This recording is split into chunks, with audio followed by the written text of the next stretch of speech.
I've seen a lot of reviews where people are complaining that this doesn't fit down their steering column, and so they cut it and splice it back together, butt splice it. You don't have to do that. These have little tabs on them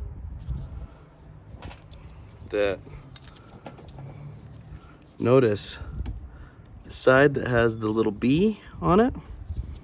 I stick this pick in there, push forward, pull out. Take a picture before you pull all these out, because I'd hate to see you pissing and moaning about not having it, getting it all apart and then back together again. That's that, just like that.